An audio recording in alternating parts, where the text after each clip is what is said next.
Ladies and gentlemen, we are back with another one, and this time around we have Jay in the chair, and we're gonna do something insane. Finally, I get to cut a model that I have full control over this haircut, because when I looked at Jay, I already knew what needed to happen, okay? The brushback works, but really, if we really look at this hair, it's quite flat, and it's Asian hair. He's Filipino, that's his nationality. And what we need to do is we need to enhance texture, and I tried playing with the hair, and as I brought it forward, I started realizing that this would look super cool and suitable if we just had a lot of texture and all the hair from the sides and from the front were moving forward with the texture, and we still kept the nape and potentially even use a taper through the sides. But I think what it's really missing right now, if we look at the hair, it's super flat, it's really long, and it's missing as much texture as possible with a nice little fringe that we could still keep with length to potentially wear towards the back. So the goal here is really to bring it forward, enhance some of that texture, bring out that shape,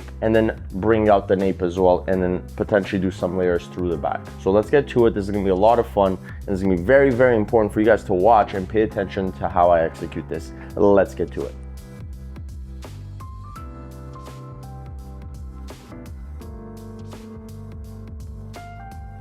So what we did there, guys, is separated the apex all the way to the mastoid right behind the ear. But again, we use the mastoid as a reference. Then we come back, we brush everything forward.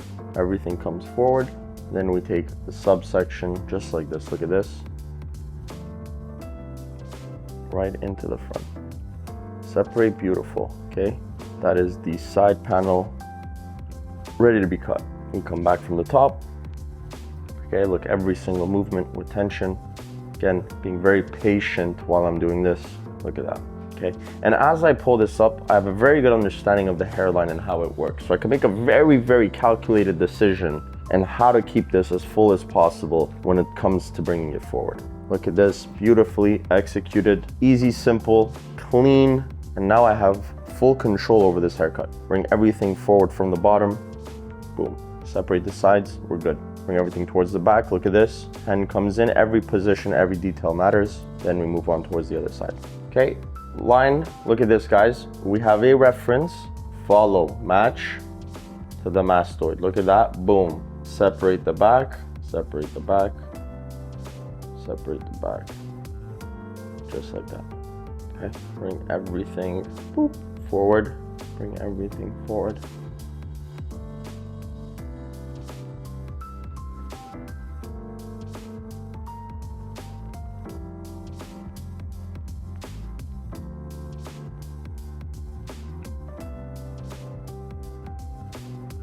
Okay, so now we've separated everything. I could still make a decision to separate the crown, but I don't really have to, because what we really need to figure out is what are we gonna do with the nape? Okay, if I look at the nape and it's wet, it does look somewhat weak, right? If we look at this, it looks like the nape is quite long. But here's the truth, I actually don't mind it, okay? I actually wanna potentially keep this at the very end if we need to refine, because I really do like the length. The real question comes down to, what are we going to do with everything internally? This is where the question comes out, because this is where most of the problems will come from. Okay, so we're gonna isolate this, we're gonna pick this up, we're gonna see how long the lengths in the crown are, and then we're gonna make a decision based on how it's sitting, how much length we wanna take off. So let me show you what I mean by this.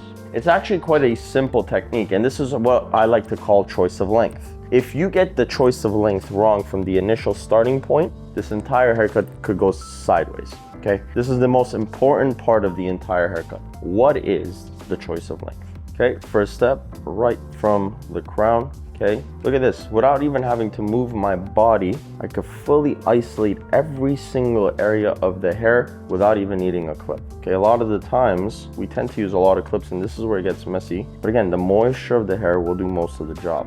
Okay, look at this.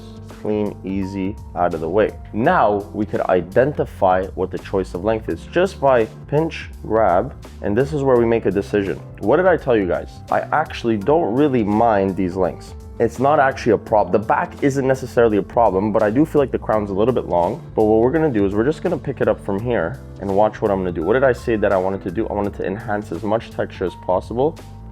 And look at that. We're just gonna refine some of those lengths. Okay, there we go. Done. That's section one. Okay, how does that sit? Perfect. Let's move on. Separate that section. Boom. Now, we want to make sure that we're round horizontally because I still want some level of texture through that flat surface. I still want some level of movement that leads right away through the front. So section 2 now is going to meet with number 1. And my body position now is getting closer to the side of the head. Look at this. Okay, from the bottom, look at that. Boom. I could see the guide. Perfect. Now you're probably wondering, well, Alex, why are you elevating so much? The answer to that is, guys, because I don't want to refine any of the weight from the bottom. I like how the nape is sitting and it doesn't need to be cut. So by elevating, I'm retaining all that weight where the occipital is at. Okay, this is where most people go wrong. They cut too much from the bottom and then what you're left with is a hole through the sides. And what ends up happening is you have this rat tail rather than this beautiful nape that's symmetrical.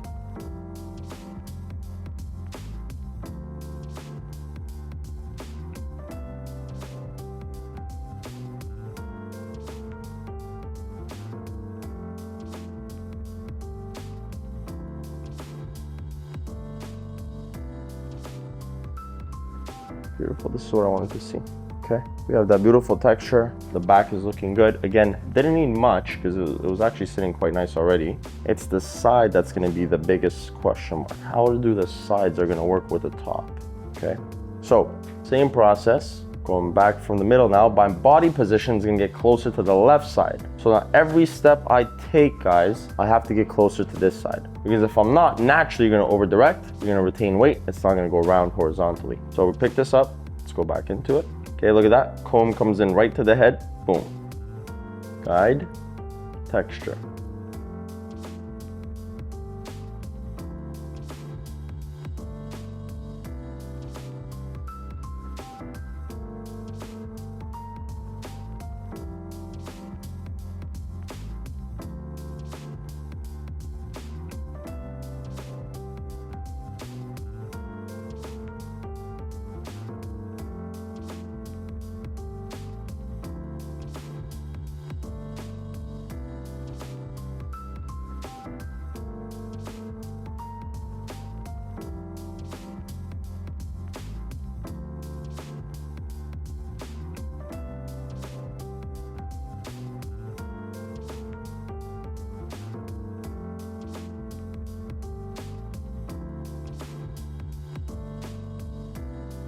Okay guys, so let me show you what we're working with. Again, what do we say? We enhance all that beautiful texture now. You guys could see it has that beautiful lift, but we still have that weight and you guys can notice, you see this weight. Here's the truth about this weight. I want to keep the weight. I want to make a decision at the very end about the weight. So we're going to keep it. The next most important task here will be, what do I do with the front?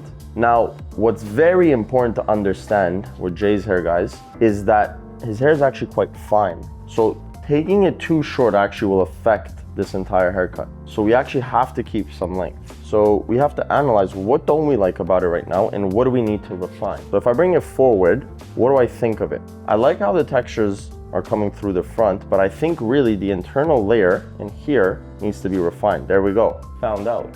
Okay, if I pick this up, I could already tell there's a disconnect. So what we want to do is we want to bring all this forward from the back and make a decision on how we want all these lengths to sit. My goal here is actually to have a bit of graduation through here, because if we look at the features of his face, they're quite rounded. The last thing I want is something that sits soft towards the bottom. I want something a little bit stronger. So we're gonna have to work with over direction from the top, because this is what's gonna accentuate a nice stronger shape, which is gonna accentuate the jawline even more.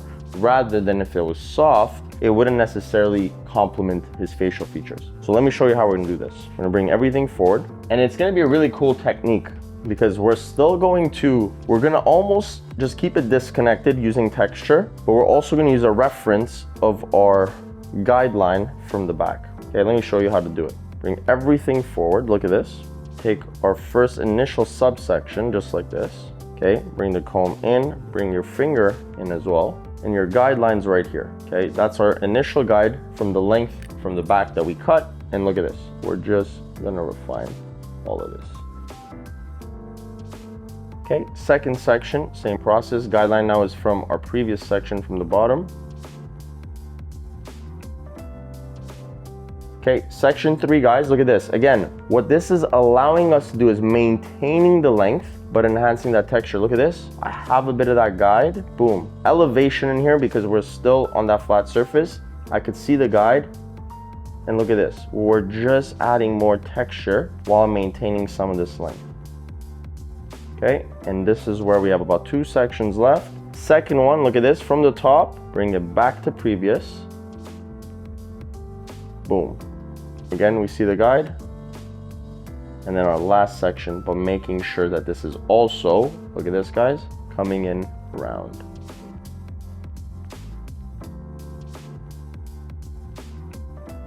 Still feel like we could have a lot more texture in here. So what I'm gonna do is I'm gonna come back from the top and refine some of these lengths in here.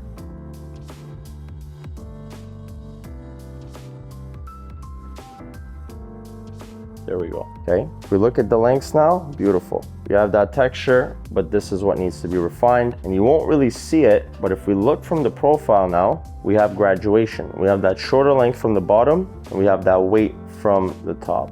Okay, and this is really gonna be super suitable when we bring it all forward from the fringe.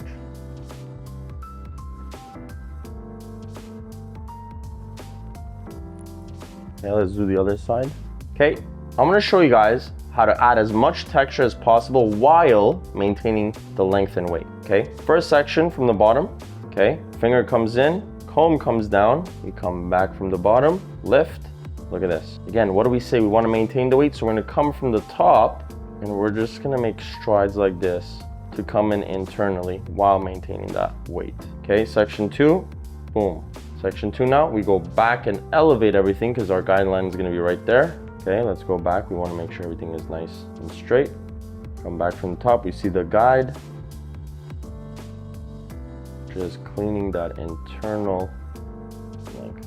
Okay, section 3, same process. Okay, the difference is we want to make sure we're going round as well because this is what's going to enhance some more movement and texture. Boom, elevation, we're still on that flat surface. Boom, with tension. Okay, come back from the top, guidelines on the bottom. Section 3, same thing. Come back now with some over direction. And last section, again making sure we are also over directing to previous.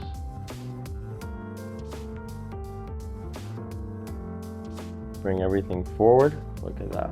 Beautiful texture. We maintained the weight and we've just enhanced all that beautiful movement, and we could still refine some of the ends in here.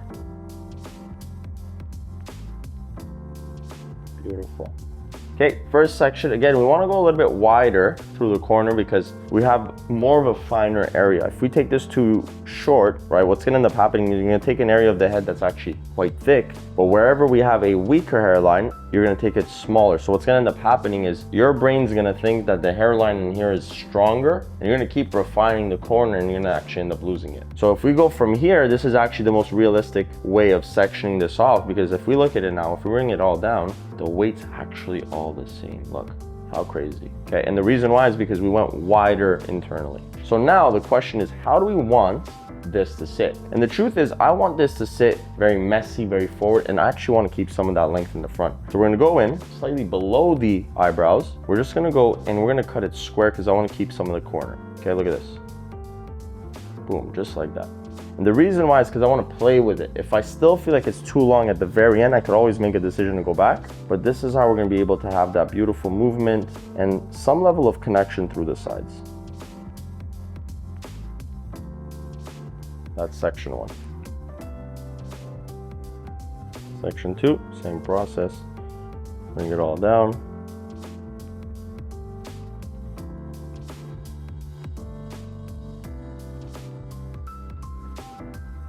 Okay, and we follow this process all the way leading up to the front.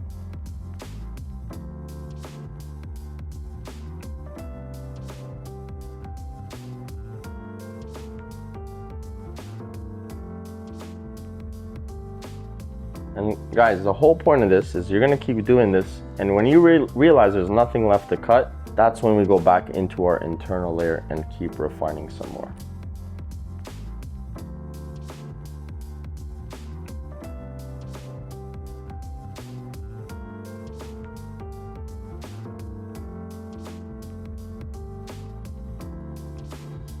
We got about 2 more sections on this side.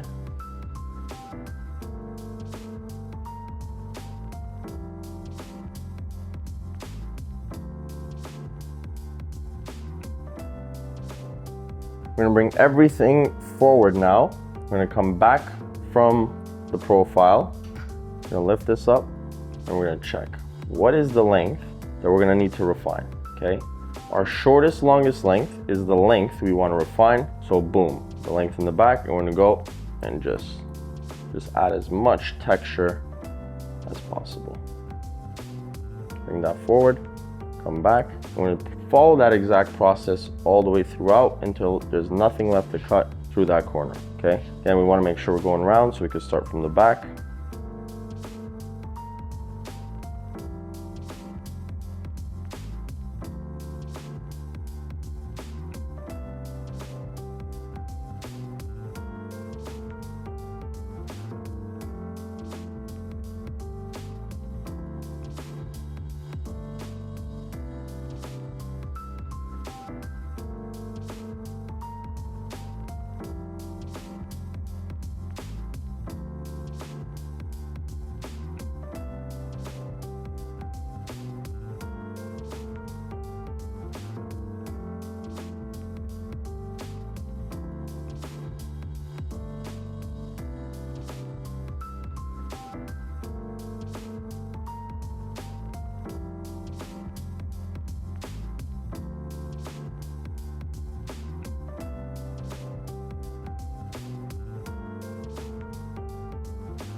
This is my final look on Jay, guys, and as you guys can tell, we have movement and texture through the sides. We've kept all that weight and length through the nape. Personalized a little bit at the end just to have some level of symmetry because we have so much length through the front. And we've went in and went round through the back to pretty much flatten this out. Reason why is because we want the texture and the thing that stands out the most to be through the sides and in the front. We don't want this to be too puffy. That's why I flattened this down, and we have that beautiful square shape through the back. Even though we cut around, because of the fact that the back is so long, it just gives that visual look. So I hope you guys liked it. This is honestly one of my favorite haircuts to do. I don't do it too often, and that's because we were able to incorporate different shapes and different textures to be really able to come out with something like this. So I hope you guys liked it, and I'll catch you guys on the next one.